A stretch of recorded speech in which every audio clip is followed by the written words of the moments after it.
그것처럼 우리에게도 이 소망이 있습니다. 우리는 영원한 소망이 있고 또 이 땅에서 힘들 때도 있고 때로는 터널을 지나가는 때처럼 언제 이 터널이 끝날 것인지 알지 못할 정도로 막막할 때도 있을 거지만 인내가 참 필요하면 그 약속의 말씀이 이루어지고 우리에게 참 말할 수 없는 기쁨을 또 주님이 주실 것을 기대하게 됩니다.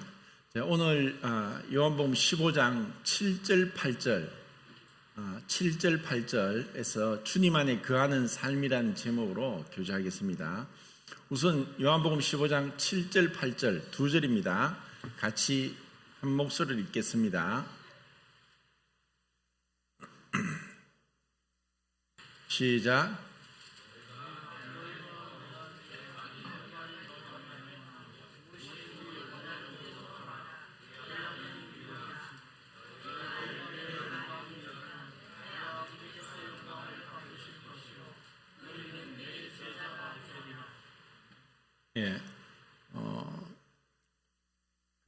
주님 안에 거하는 삶이란 지난주에도 교제했듯이 주님의 임재 안에 있는 삶입니다. 그리고 이것은 주님을 믿는 것과 동일하다고 했고 이 주님을 믿는 것이 무엇인가를 요한복음에서는 여러 가지 다양한 표현을 하고 있습니다. 같은 것인데 이게 다른 것이 아닙니다. 동일한 것입니다. 믿는 것, 영접하는 것, 그리고 순종하는 것, 또 가까이 가는 것, 또 계명을 지키고 순종하는 것, 그리고 사랑하는 것, 그리고 여기서 거하는 것, 또 안에 있는 것, 그리고 그분을 따르는 것, 이제 이런 여러 가지로 같은 의미로 말씀하는데 지금 15장에만 하더라도 거한다, 거하라, 내 안에 거하라 라는 이러한 표현이 많이 나옵니다. 4절, 5절, 6절, 7절, 9절, 10절. 그래서 거한다는 말씀이 이렇게 반복적으로 표현하십니다. 마치 이제 포도나무 가지가 포도나무에 붙어 있는 것과 같이 그렇게 우리가 주님 안에 거하는 때 그때 어떠한 놀라운 일들이 일어나는가를 말씀합니다. 그것은 어떻게 보면 놀라운 게 아니라 당연한 것인지도 모릅니다. 그러면 이제 열매를 맺는다는 거죠. 그래서 그 열매에 대해서도 또 이제 15장에서는 2절, 4절, 5절, 8절, 16절에서 또 반복해서 한 절에 몇 번씩이나 두 번, 세 번씩 열매에 대해서 계속 말씀합니다. 결국은 주님이 원하시는 것은 우리가 주님 안에 거하면서 열매 맺는 삶입니다. 그리고 그 열매 맺는 삶을 지금 7절, 8절에서는 기도 응답이라고 합니다. 그리고 그것이 주님께 영광이 되는 것이다.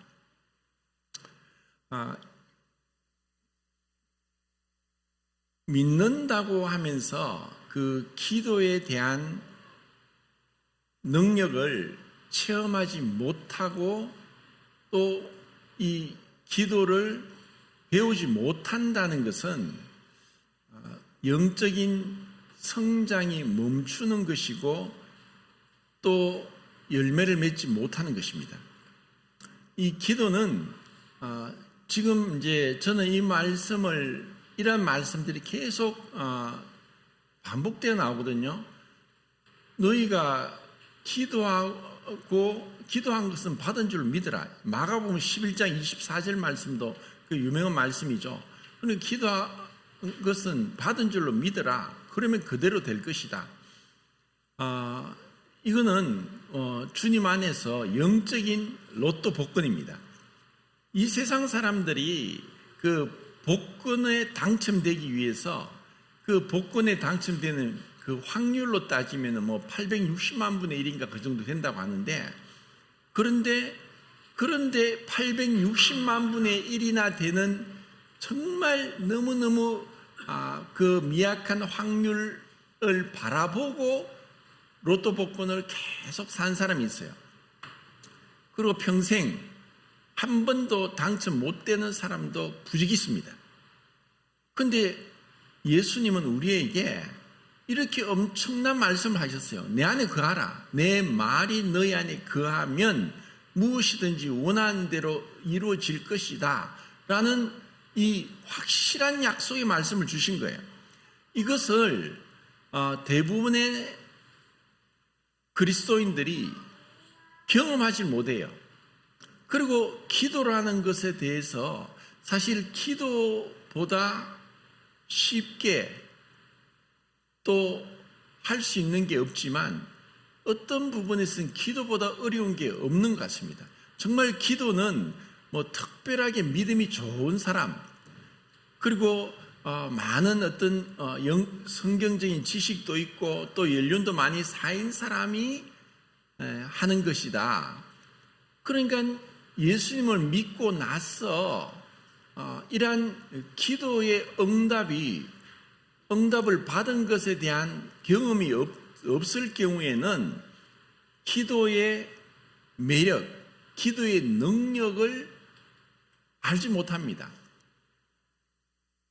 그래서 이 기도를 게을리하는 거예요. 그리고 정말 이제 우리가 믿고 나서 사실 그 우리가 구원받은 건 은혜로 구원받은 거거든요. 은혜로 구원받았는데 이 기도를 경험하지 못하고 기도의 능력을 체험하지 못했을 때 그 열매는 사실 열매가 거의 없을 수도 있고 그냥 어떻게 보면 잎사귀가 무성할 수도 있고 어떻게 보면은 이 기도 응답 받는 것에 대해서 막연하게 그것은 뭐 구약 시대나 그랬고 또 신약 시대 초대 교회 때나 그랬지 뭐 하나님이 내가 믿고 나서 하나님이 한 번도 내게 음성을 들려준 적도 없고 내가 그 주님의 모습을 눈으로 본 적도 없고 꿈에도 본 적 없고 뭐 환상으로 보지도 못했는데 뭐 어떻게 기도가 응답되는가. 그리고 어떤 사람들은 기도를 아무리 해도 하나님 듣지 않더라. 왜 내 기도를 왜 하나님 듣지 않으신지 모르겠다. 이렇게 각각 다양하게 이 기도에 대해서 이 체험을 못했기 때문에 이 기도를 하지 않고 또 기도에 대해서 굉장히 이제 막연해지는 거예요. 그리고 또 우리 모임 같은 경우는 새벽 기도가 없어요. 그렇다 보니까 이 새벽 기도는 우리는 원래 하지 않는 거야. 그건 교파교회에서 하는 거지. 우리는 새벽 기도 그런 거 없어. 또 뭐 금요 기도, 금요 철야 기도 뭐 이런 것도 없어라고 하면서 어떻게 보면은 우리가 말씀을 믿는 것이 구원이고 말씀 가운데 우리가 믿음을 확신하고 구원을 확신할 수 있다라고 말씀을 굉장히 강조하고 중요시 여겼지만 그와 동시에 이 기도가 그렇게 중요하다는 것에 대해서 어떻게 많이 놓치고 있었지 않나 이런 생각도 듭니다. 그래서 정말 기도 시간을 어떻게 보면은 뭐 우리 교회도 지금 이제 금요일 저녁 8시부터 9시까지 기도를 이제 화상으로 하죠. 비대면으로 하고 있는데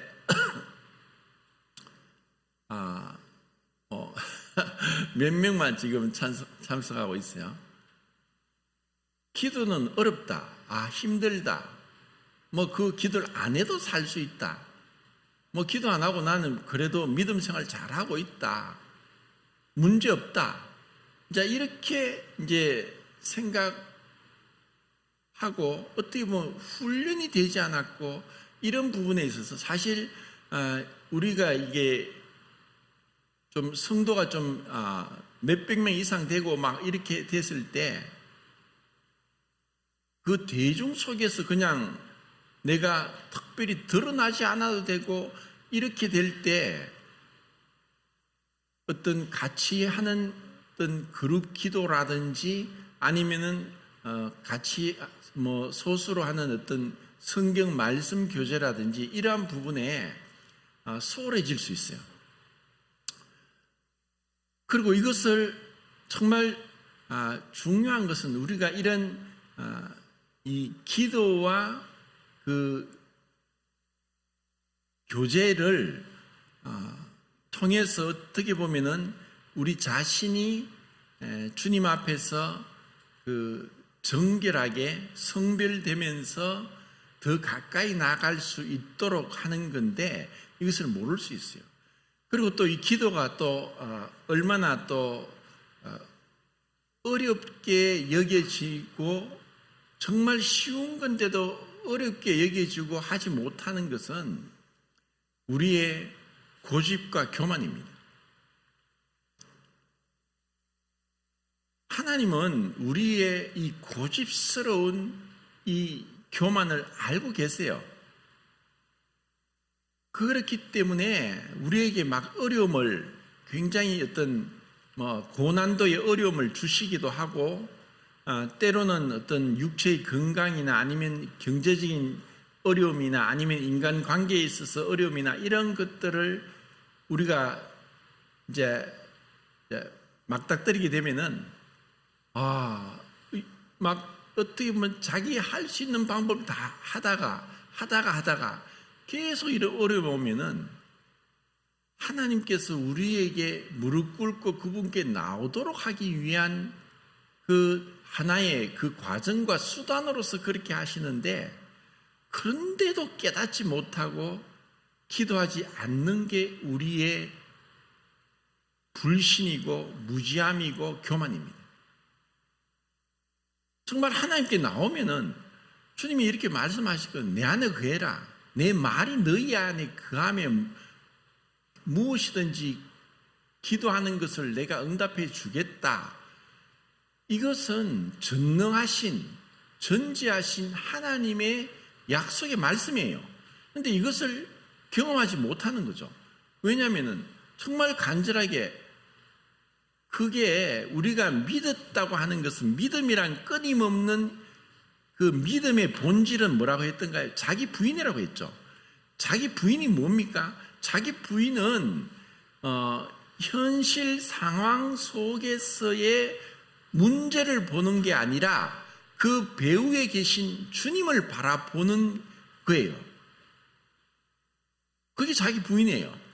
그러니까 이거를 우리가 훈련받지 못하면은 내가 아무리 말씀을 알고 말씀을 믿고 있다 할지라도 말씀의 능력을 체험하지 못하는 거예요.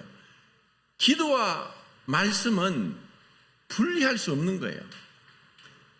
이 말씀이 그 능력 있게 역사하려면은 기도가 필요하고 또 기도가 올바른 기도가 되기 위해서는 말씀 가운데 말씀 위에서 기도가 되어야 돼요. 그러니까 이것이 없이 기도의 어떤 훈련들, 기도의 시간들 이것을 무시하고 훈련받지 않고 이것을 하지 않으면은 이 말씀의 능력을 잃어버리는 거예요. 열매가 없이 그냥 지나갈 수 있다는 거예요.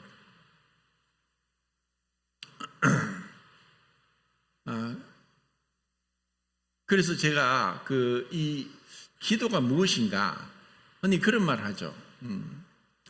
말이 많아지는 사람, 말이 많은 사람은 기도를 할 수 없고 기도하는 사람은 말이 적어진다라고 얘기해요. 그게 말이라는 게 뭐냐면은 이 말이라는 것을 뭐 여러 가지로 해석할 수 있는데 그 한자에 끝말자가 있어요. 그러니까 생각의 끝과 감정의 끝이 말로 표현돼요. 마음에 가득한 것을 말로 하잖아요. 마음에 가득한 걸 말로 하는데 사실 남자들이 하는 말에 한 5배, 10배를 여자들이 말을 많이 할 거예요.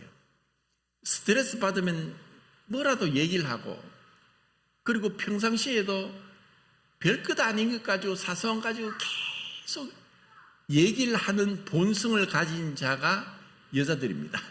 근데 남자들은 스트레스 받으면 입을 다물어버려요. 문제가 있어도 그걸 말로 잘 하지 않아요. 말로 하기 전에 행동을 해요. 그렇지만은 말로 하든가 행동을 하든가 이 기도는 그 모든 것을 멈추고 멈추고 주님 앞에 잠잠히 기다리는 거예요. 그것을 이제 제가 구약 성경에서 그 정말 확실한 그 기도가 뭔지를 보여주는 것들이 많이 있는데, 그 중에 이제 6장에 여호수아 6장에서 한번 제가 이제 그걸 생각이 됐어요. 뭐 찾지는 않겠는데, 여호수아 6장은 거의 38년간의 가나안 그 광야 생활 끝내고 가나안 땅에 들어가는데 요단강이 있었죠. 그래서 요단강을 건너는 데 있어서 놀랍게 하나님은 그 제사장들이 어깨에다가 하나님의 십계명 두 돌판이 있는 법궤를 어깨에 메고 그 제사장이, 그러니까 4명이죠. 그 4명이 요단강이 이제 흘러내린다는 뜻인데, 요단강에 발로 딛고 들어가라고 했어요. 돌판 2개를 담은 시띠나무로 만들고 금으로 입힌 그 법궤를 어깨에 메고 요단 강물을 밟고 들어가라는 거예요. 그 죽으라는 말이죠. 요단 강물에 들어가면 그 어깨에 맨 법궤로 인해서 헤엄도 칠 수 없고 물에 잠겨 숨 막혀 죽는 거죠. 그런데 하나님이 그렇게 말씀하셨는데 이 제사장들은 하나님 말씀을 순종해서, 그 말씀에 순종해서 어깨에 법궤를 메고 요단 강물에 발을 디뎌 들어갔어요. 발을 딛고 들어가는데 그때 그 요단 강물 상류층에 그 아담읍이라는 그 지역에서부터 물이 끊어져 버렸어요. 그러니까 물이 끊어지면서 그들은 맨 땅으로 이스라엘 백성들이 요단강을 건너서 가나안 땅에 들어가게 된 거죠. 이건 정말 하나님께서 뭘 원하시느냐? 우리는 그 말씀에 대한 순종은 어떻게 보면은 쉬운 것 같지만 우리의 본성을 거스리는 거예요. 어떻게 보면 우리의 본성은 죽기를 무서워하는 거예요. 누구든지 죽고자 하는 사람은 없어요. 자살한 사람은 정신 이상이나 스트레스로 일시적인 생각으로 그렇게 하는 거지, 정말 이 죽기를 피하고 싶은 게 우리 인생이에요. 그런데 하나님의 말씀을 순종하는 것은 내가 내 생각을 내려놓고 말씀대로 따라가는 거예요. 그러니까 이 제사장들이 내가 죽으면 죽으리다 하고 들어간 거죠. 그리고 그렇게 해서 요단강을 끊어졌고 그들은 들어간 거예요. 그러고 나서 첫 번째 성이 여리고 성입니다. 여리고가 이 향기로운이라는 뜻인데, 직접 제가 여리고에 가니까 그 허브 향이 길가에 그냥 깔려 있어서 어딜 가나 냄새가 너무 좋아요. 하나님께서 그 척박한 땅에 1년에 강우량이 거의 100mm, 200mm 밖에 안 되는 그런 건조한 땅에 이 허브꽃이 나게 하고 향기가 나게 했어요. 그런데 그 가나안 땅 첫 번째 성 여리고성은 고고학적으로 발굴된 유적에 보면은 외벽과 내벽으로 이루어졌는데, 그 외벽이 2m 정도 되고 내벽도 그 정도 되고 높이가 거의 한 9m, 10m까지 되는 어마어마하게 견고한 성이에요. 그런데 그 성을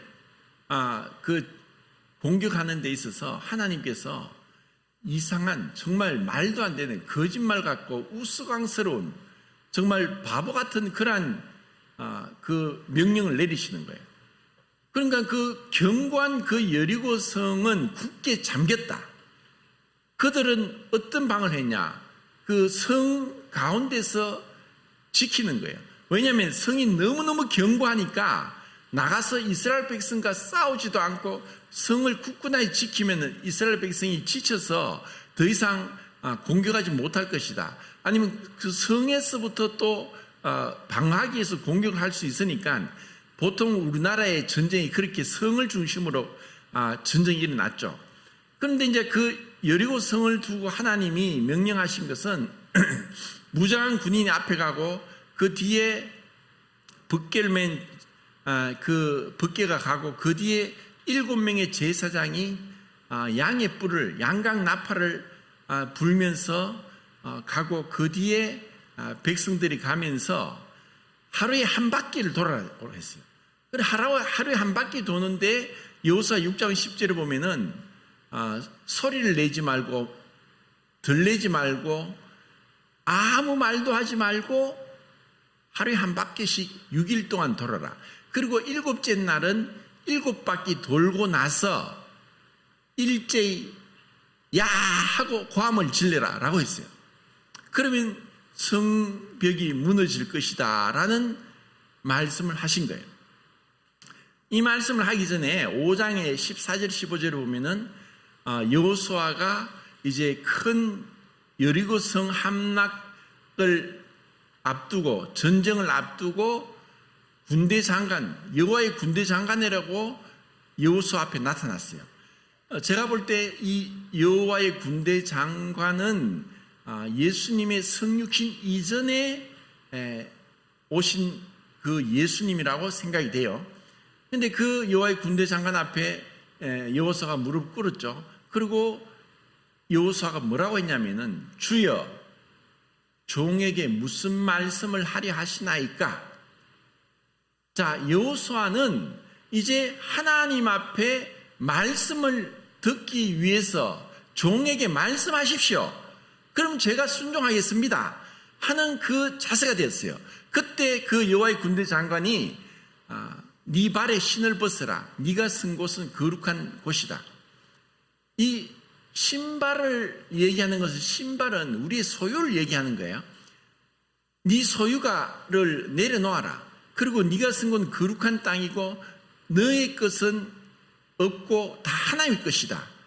자, 하나님 앞에 내 모든 걸 내려놓는 거예요. 그래서 신앙이란 것은 우리의 것을 내려놓는 훈련이 신앙이에요. 그러한 5장의 그 과정을 거치고 나서 6장에 온 거죠.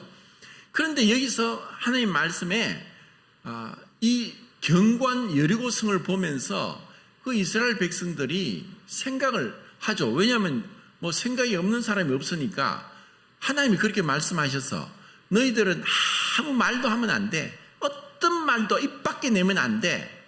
입 다물고 하루에 한 바퀴씩 그냥 돌고 그냥 기다렸다가 또 아침에 일어나서 또 한 바퀴 돌아.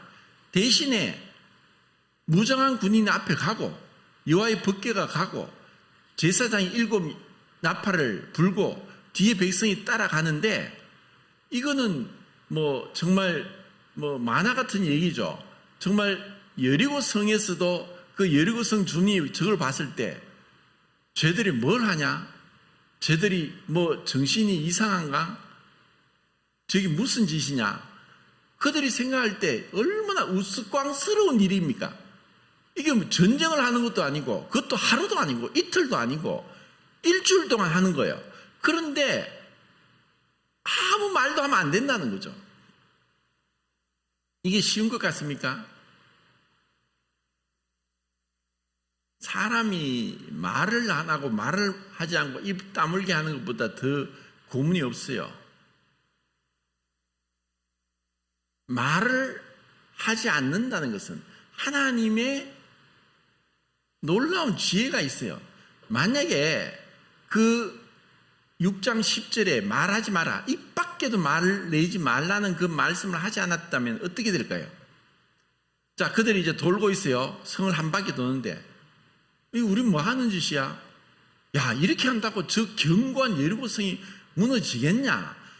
절대로 안 무너져. 우리가 지금 잘못하는 거야. 왜 지금 이렇게 하고 있어?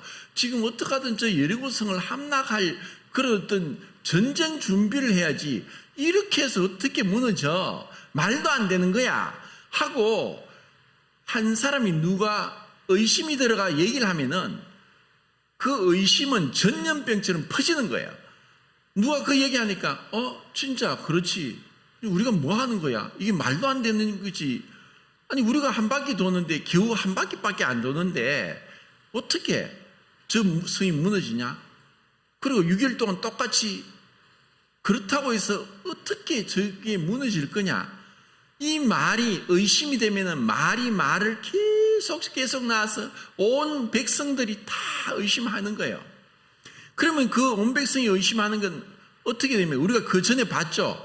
그러니까 거의 그 40년 전에 가데스 바네아에서 각 지파마다 한 명씩 12명의 정탐꾼을 가나안 땅에 보냈어요.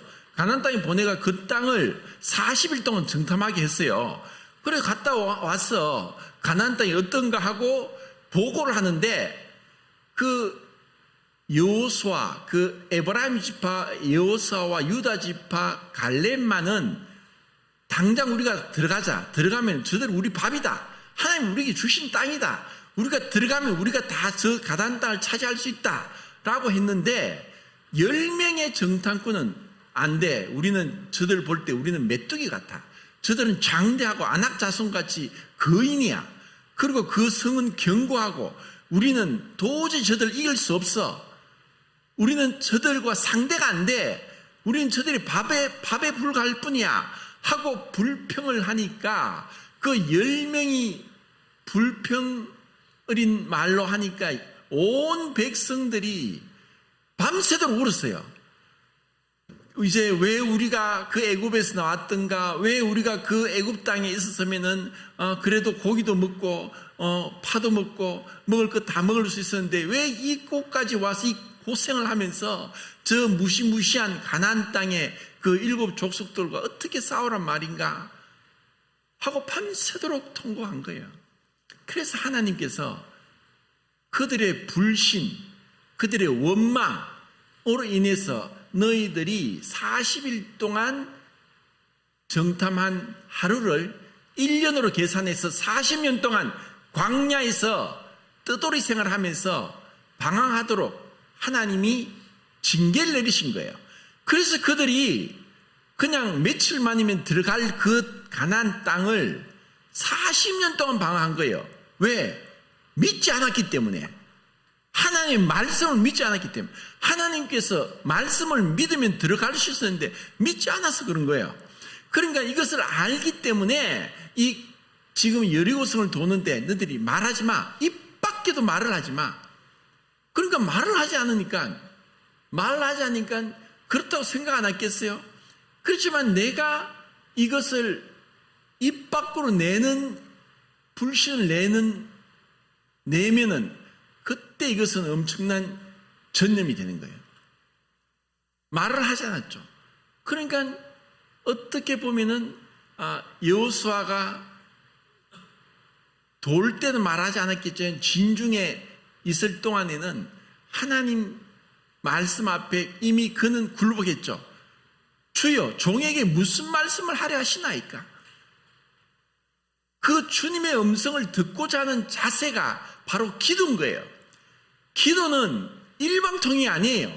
우리가 어떤 분이 저 태국에서 그 태국 선교사가 이야기하더라고요. 어마어마하게 큰 불상이 있는데 어마어마하게 많은 태국 사람들이 와서 그 앞에 기도를 한대요. 그리고 종이에다가 기도문을 적어서 막 붙여놓는데 그게 막 빽빽하게 그 기도 종이가 붙여있는데 그걸 다 읽어보니까 깜짝 놀랐대요. 우리가 교회에서 기도하는 거 똑같네? 교회에서 기도하는 거나 그 부처 상 앞에서 불교 신자들이 기도하는 거 똑같아요. 뭡니까?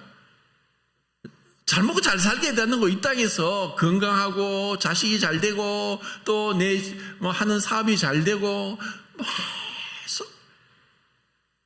진짜 자 예수님이 왜 기도응답을 너희가 내 안에 거하고 내 말이 너희 안에 거하면이라는 전제 조건이 있는 거예요. 우리가 주님의 말씀 안에 거하고 주님께서 안에 우리가 거하면은 우리의 생각이 바뀌는 거예요. 주님이 그렇게 말씀하시죠. 거룩한 것을 개에게 주지 말고 진주를 돼지에게 던지지 말라. 본성상 거룩한 것이 무엇이고 진주라는 값어치 있는 걸 모르는 세상 사람들에게는 복음을 전해도 그들의 마음밭이 갈아지고 주여 나는 죄인으로서이다. 내가 어떻게 하면 구원을 받겠습니까? 하는 그런 낮아진 심령이 되기 전까지는 복음은 마치 거룩한 것을 개에게 주고 진주를 돼지에게 던지는 것 같은 거예요. 가치를 모르니까. 우리가 주님 말씀 안에 거하고 주님의 말씀이 우리 안에 거하면은 우리가 바라는 것도 바뀌어지는 거예요. 우리가 정말 주님 말씀 안에 거하는데 이 세상 사람이 추구하는 것 같은 부귀 영화와 그리고 건강과 또 명예와 이런 것들을 구하겠습니까? 정말 우리가 주님 안에 가면 주님께서 예루살렘 성을 향해 눈물을 흘리신 것 같은 그런 눈물을 흘리면서 구원받지 못한 자를 향해서 애타지 않겠습니까?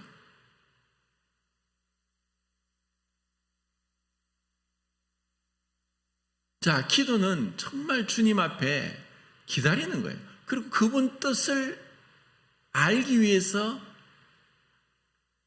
성경을 읽고 기도하고 성경 안에서 내 생각을 맞추어가면서 주님의 뜻을 헤아려 가는 거예요. 우리 모임의 그 창시자 중에 한 사람이 조지 뮬러는 5만 번의 기도 응답을 받았다고 하는 유명한 그 전설 같은 실화를 이뤄낸 기도의 용사입니다. 왜냐하면 그가 일기를 다 썼어요. 기도하고 응답된 것, 그 일을 했는데 그걸 다 모아보니까 5만 번이. 고아원을 운영하면서 수천 명의 고아원들을 먹이는데 한 번도 재정적인 후원을 받기 위해서 사람들에게 손을 내밀거나 광고를 하거나 도움을 구하거나 하지 않았어요. 오직 기도를 했어요. 뭘 보고? 하나님은 고아의 아버지시다. 고아의 아버지시니까 고아의 아버지 앞에 기도한 거예요. 그래서 그는 고아의 아버지고 5만 번 기도 응답을 받은 기도의 용사였어요. 그런 그 조지 뮬러 같은 그러한 어떤 믿음은 내가 없다 할지라도 우리가 정말 경험한 것에 대해서는 우리가 확신을 할 수 있어요. 제가 그 예수를 믿기 전에는 언제부턴가 이게 소위 말하는 가위 눌린다는 그 가위 눌리는 걸 경험했어요. 계속 밤에 잠을 잘 때 누군가 모르는데 목을 졸라서 숨을 못 쉬게 해요. 그럼 숨을 못 쉬고 죽을 것 같죠. 그래서 이걸 뿌리치려고 아무리 해도 온몸에 힘이 들어가서 땀을 흘릴 정도로 발악을 해도 이거를 뿌리치질 못해요. 말로서 막 소리를 내려 해도 입에서 말도 안 나오고 손가락도 발가락도 온몸에 꽉 까딱도 하냐 할 정도로 목이 쪼르면서 숨이 막혀 죽을 것 같은데 용을 쓰다가 어느 정도 때 되면 몸이 확 이제 풀리면서 이걸 떨쳐버리거든요. 그럼 이제 살았다 싶으면 또다시 목을 조르고 이렇게 계속 되니까 어떨 땐 잠자는 게 무서운 거예요. 이거 또 잠을 자다가 또 이렇게 가위 눌리면 목을 조르면 어떡하나 이런 두려움이 있게 됐거든요. 그러다가 제가 예수님을 이제 믿고 성경을 읽게 되면서 예수님 이름으로 명령한다, 귀신아 물러가라 이렇게 이제 기도를 해야 되겠다는 이런 이제 믿음이 생겼어요. 그래 똑같이 또 목을 꽉 누르면서 숨을 못 쉴 정도로 온몸이 꽁꽁 묶인 것처럼 꼼짝을 못 하는데 말로서는 안 나오지만 제 생각으로 예수님 이름으로 명령한다, 귀신아 물러가라. 그런데 갑자기 몸이 확 풀려버리는 거죠. 너무너무 깜짝 놀랐어요. 그러면서 내 위에서 시커먼 뭔가 있었어요. 어떤 사람 같은 시커먼 게 보면서 저를 완전히 조롱하는 거예요. 야, 네가 그걸 기도라고 했냐? 그게 기도냐? 그런 기도가 있냐? 그런 어설픈 기도가 있냐? 하고 막 조롱을 하는데, 그때 마음이, 내가 기도를 하긴 했는데 도대체 내가 이게 기도가 진짜 제대로 된 기도인지, 내가 기도도 잘 못하는데 이런 부끄러움이 들고 있는데, 시커먼 존재가 샥 그냥 제 앞을 간다, 바람이 지나듯이, 차가 지나가듯이 싹 지나가더라고요. 제가 그때 분명히 알았어요. 이 귀신이 나를 괴롭혔구나. 그러면 귀신이 나를 괴롭히면 예수님이 이러면 명확히 귀신이 나가는구나. 그걸 제가 체험했죠. 누가 뭐 얘기를 하기 전에 제가 명확하게 너무나 분명하게 체험했기 때문에 이것에 대해서는 일말의 흔들림도 없어요. 이건 분명한 거다. 이것은 예수님 이름으로는 분명하게 나간다. 이것을 제가 알게 된 거예요. 그래서 제가 몇 번이나 이렇게 귀신 들린 사람하고 씨름을 하면서 처음에 이렇게 할 때 나가는데, 또 문제가 뭐냐? 또 들어오는 거예요. 또 들어오고, 또 쫓아내면 또 들어오고, 이런 과정 속에서 하나님께서 또 저에게 말씀을 주신 거예요. 자, 요한일서를 보겠습니다. 요한일서.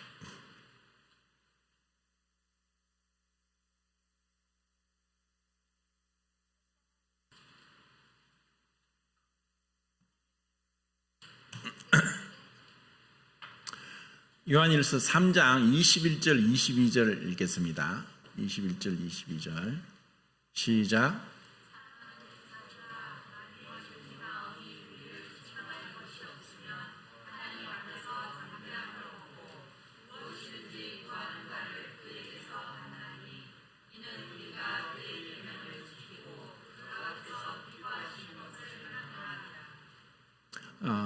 이 말씀을 제가 기도하는 중에 계속 귀신은 나가는데 또 들어오고, 나갔는데 또 들어오고, 이 반복되면서 주님, 도대체 이것을 어떻게 해결해야 됩니까? 하고 하는 가운데 이 말씀이 떠올랐어요.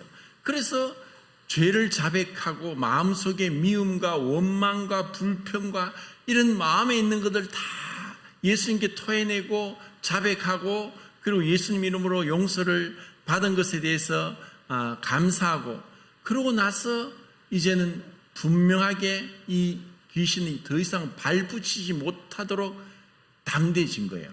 담대함. 자, 우리가 주님 앞에 담대함을 얻는 것은, 담대하다는 것은 그 히브리서 4장 16절에 보면은 우리가 은혜의 보좌 앞에 담대히 나갈 것이다. 우리가 은혜의 보좌 앞에 어떻게 나가느냐? 담대하게 나가는 거예요. 어떻게 담대하게 나갑니까? 믿음으로 나가는 거예요. 하나님이 우리에게 주신 이 믿음으로, 주님이 우리를 깨끗하게 하셨고 용서하셨고 구원받게 하셨어요. 그래서 우리는 은혜의 보좌 앞에 담대히 나가는 거예요. 우리가 말씀을 예배 시간에 하잖아요. 그런데 기도하는데 내가 뭐 이렇게 살아서 이렇게 참 믿음 없이 세상 사람하고 별다른 없이 살아가는데 내가 무슨 낯짝으로, 무슨 면목으로, 정말 내가 이래서 나가서 주님 앞에 기도하면은 내가 위선적인 자고 가식적인 자가 되지 않을까? 이게 다 사단이 주는 거예요. 우리는 주님의 그 상하신 몸과 그 흘리신 피를 상징하는 떡과 잔을 보면서 이미 주님은 2000년 전에 우리를 위해서 몸을 피 흘려 죽으시면서 우리를 위해서 희생을 다 치르셨어요. 죄의 형벌을 받으신 거예요. 그러니까 우리는 내 자신의 어떠함으로, 내 어떤 그 자격으로, 또 아니면 나의 어떤 훌륭한 믿음과 그런 경건으로 나가는 것이 아니라 예수 그리스도의 희생 제사 위에서 그분을 믿는 믿음으로 나가는 거예요. 그래서 담대히 나가는 거죠. 그런데 왜 우리가 입을 못 대요? 왜? 주님이 우리에게 은혜의 보좌 앞에 나가는 거지 심판의 보좌 앞에 나가는 게 아니라는 거예요. 은혜의 보좌 앞에 믿음으로 나가는 거예요. 주님 감사합니다.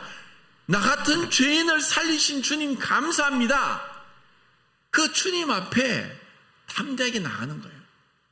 그리고 우리가 자백하면 주님께서 이미 우리를 용서하셨어요. 우리가 기도에는 그 찬양과 경배, 감사, 자백과 회개, 그리고 강구, 중보 다 들어가 있어요. 그러니까 우리가 예배 시간에 기도하는 것은 찬양과 경배와 감사죠. 그리고 자백과 회개도 사실 필요하죠. 그렇게 자백과 회개를 하고 주님 앞에 담대함을 얻어서 나가는 거예요.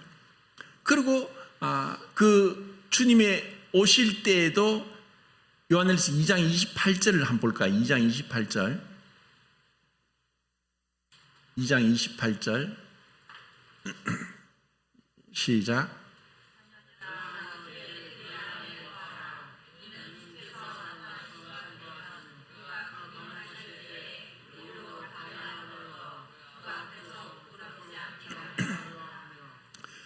우리가 주님 앞에 설 때 우리의 어떤 행위로가 아니라 신분으로 주님이 주신 이 믿음으로 그분 앞에 담대하게 서게 되는 거예요. 왜냐하면 그분은 그리스도, 예수 그리스도의 의의 옷을 우리 입혀 주셨기 때문에 우리가 하나님의 자녀라는 그 권세를 입고 그분 앞에 나가는 거예요. 그때 우리는 기쁨으로 나가게 되죠. 그리고 또 그 뒤에 4장 17절 보겠습니다. 4장 17절 시작.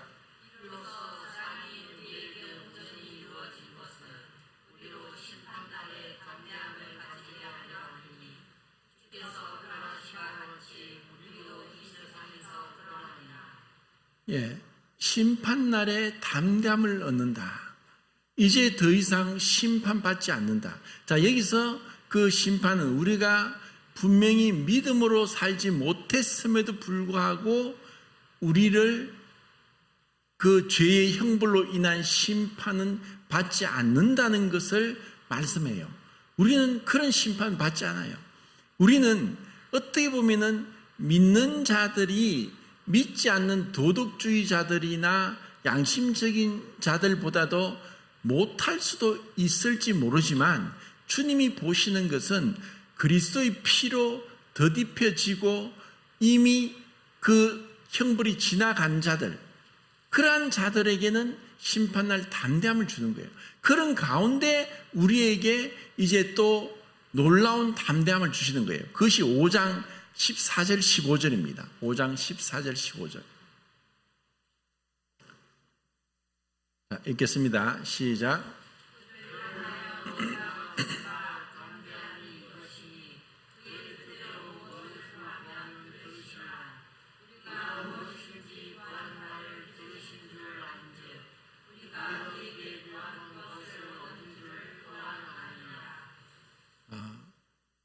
우리가 이제 주님을 알고 주님 뜻 가운데 행하면서 이 약속의 말씀을 붙잡고 그분 앞에 담대하게 나가는 거예요.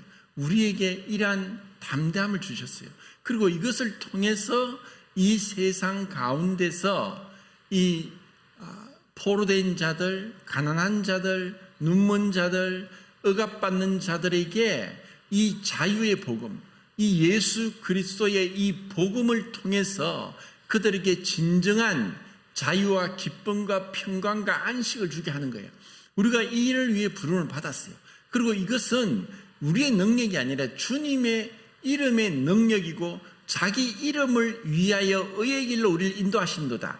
자기 이름을 인하여서 그 일을 행하시는 거예요. 다만 우리가 그 일을 행하는 데 있어서 주님의 도구로 사용되는 거예요. 그래서 우리는 주님을 향해 담대하게 부르짖는 거예요. 그런데 그런 부르짖는 데 있어서 이스라엘 백성이 여리고성을 함락하는 데는 6일 동안 돌고 7째 날 7번 돌고 외쳤지만 우리에게는 그것이 6시간일 수도 있고 6일일 수도 있고 아니면 6년일 수도 있고 더 긴 시간일 수도 있어요. 어떻게 보면 이 여리고성은 주님을 믿지 않는 이 세상의 향기로운 세상의 쾌락과 부귀 영화에 빠져 있는 이 세상에 믿지 않는 자들의 마음과 같아요. 때로는 우리가 생각할 때 도대체 이 사람이 아무래도 믿지 않는구나. 그래서 포기하면 안 돼요. 포기하지 않고 우리가 인내로서, 그래서 이 이스라엘 백성이 여리고성을 도운 것은 첫 번째 믿음이고 두 번째는 순종이고 세 번째는 인내라요. 그 믿음과 순종과 인내를 통해서 하나님의 역사가 이루어지는 거예요. 우리 기도도 응답되는 것이 한번 기도했는데 그냥 되면 우리가 주님과 똑같죠. 주님께서 우리에게 이 주신 약속의 말씀을 붙잡고 우리가 매달리는 거예요. 그럼 우리가 정말 뭘 기도해야 되느냐? 그것은 세상을 향해서는 복음을 전해서 그들이 구원받는, 로마서에서 바울이 그랬죠. 내가 이 이방인들을 이 제물로 하나님께 드리는 제사장 직무를 감당한다. 제사장은, 과거의 제사장은 그 양과 소나 염소를 제물로 바쳤지만 신약의 제사장이 우리는 이방인을 제물로 바치는 거예요. 이방인을 제물로 바치기 전에 먼저 내가 제물로 바쳐져야 되죠. 너희가 너희 자신을, 너희 몸을 하나님이 기뻐하시는 산 제물로 하나님께 드리라. 이는 하나님이 하나님이 드릴 영적 예배다. 우리의 영적 예배는 무엇입니까? 우리 자신을, 우리의 생각을, 우리의 모든 것을 주님께 드리는 거예요. 그럴 때 주님은 우리를 통해서 영혼들이 구원을 받게 하는 거죠. 그리고 우리 자신이 주님 안에서 그 열매 맺는 것은 무엇입니까? 정말 기도가 응답되고 또 내 삶을 통해서 그리스도의 향기가 나타나고, 그리고 성령의 열매로서 사랑과 희락과 화평과 오래 참은 자비, 온유, 양성, 충성, 절제, 이러한 성령의 열매가 나타나는 거예요. 그리고 그리스도의 형상을 닮아가는 거예요. 이것이 주님이 우리에게 맡긴 거예요. 이것이 없다면은 우리는 세상 사람이나 불교 신자나 다를 바 없어요. 기도가 그런 게 기도가 아니라는 거예요. 그냥 육신이 필요한 것, 우리는 육신도 있지만 우리에게 영혼이 필요하죠. 그런데 우리가 이 영적인 것을 더 중요시 여기지 않으면 세상 사람들은 십자가의 원수로 행하는 거예요. 그들은 신이 뭡니까? 배라고 했어요. 그들이 육신의 필요를 만족시키면 끝나요. 그런데 우리는 영적인 필요, 주님이 기뻐하시는 것, 주님이 우리에게 맡기신 것, 그것은 주님의 마음으로 이 세상을 바라보는 거예요. 한 영혼을, 우리는 한 영혼이 회개하고 돌아오는 것이 의인 99보다 더 기쁘다고 말씀하셨지 않습니까? 그리고 마태복음 7장 7절부터 11절까지 또 찾아서 읽고 마치겠습니다. 마태복음 7장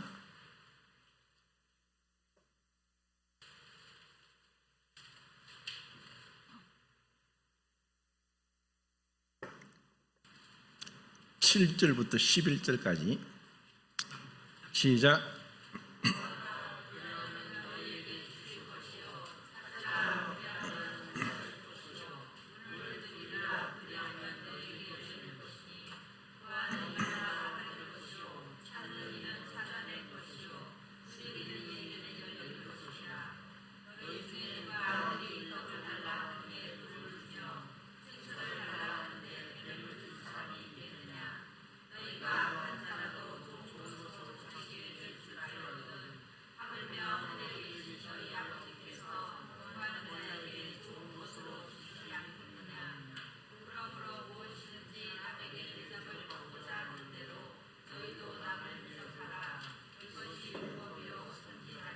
예, 정말 구하라, 찾으라, 두드리라.